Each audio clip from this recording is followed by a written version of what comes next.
Hello guys, tingnan nyo yung araw, oh. Ganda.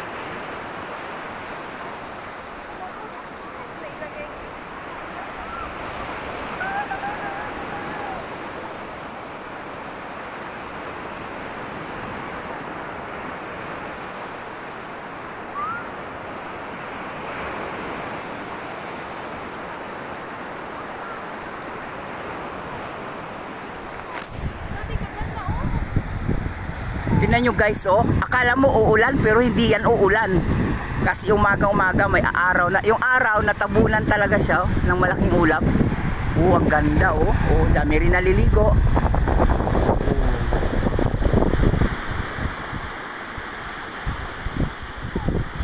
Buhangin na buhangin yan hanggang doon sa dulo. Tsaka napakaba ng beach na to. Ito, oh. Ganda, oh. Wow. Oh, ang ganda. Oh. Hanggang doon yan, guys. Oh. Oh. Ang ganda ng dagat, oh. Oh, nakita niyo, oh. Oh. Napakaganda talaga.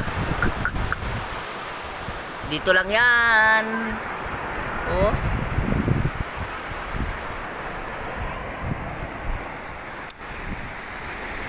Paghapon maraming naliligo dito eh, mga bandang alas 2, alas 3, 4 hanggang alas 6.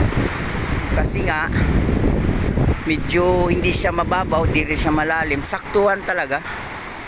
Oh.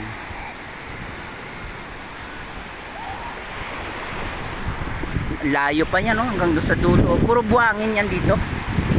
Oh. Mga bata, oh. Parang gusto ko nang maligo eh.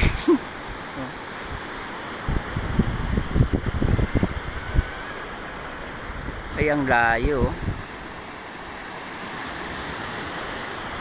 Pag umaga kasi wala masyado naliligo dahil nga siguro nalalamigan.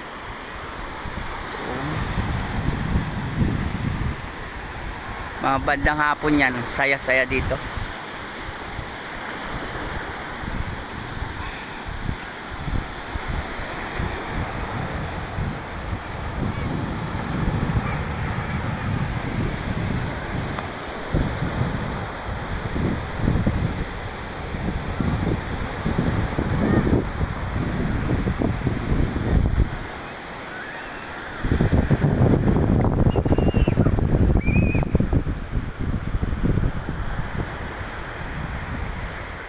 Yan.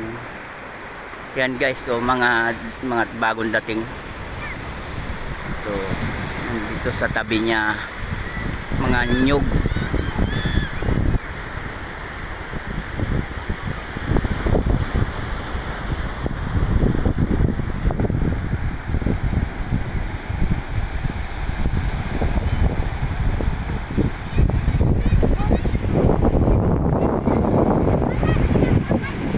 Kalmadang kalmada, oh. Pagdating sa tabi medyo sabog yung dagat, ang ganda.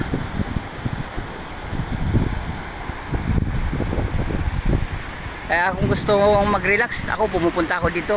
Dala lang ako ng isang bote hanggang 2 boteng Red Horse, kaunting liempo na inihaw, panalo na.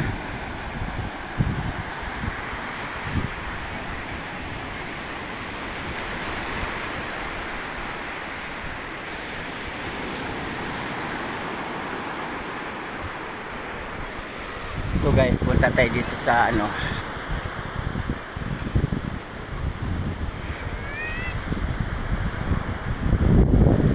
pag umaga naman na gusto mo ng mga isda, ito, oh, maraming nag-aabang, oh, yan, oh. Kasi mayroon nagsisinsoro dito, ayun, ayan, nagsisinsoro sila, yan, oh, may lubid sila nakaabang. Nakariya yung lambat ng madaling araw, malapad na lambat yan, tapos hihilain nila yan, yan tinatawag na sinsuro. Pag tumabi na yan sila, punta ka doon, kahit 20 pesos mo, sindami na ng 2 kilo. Hindi guys, bye bye.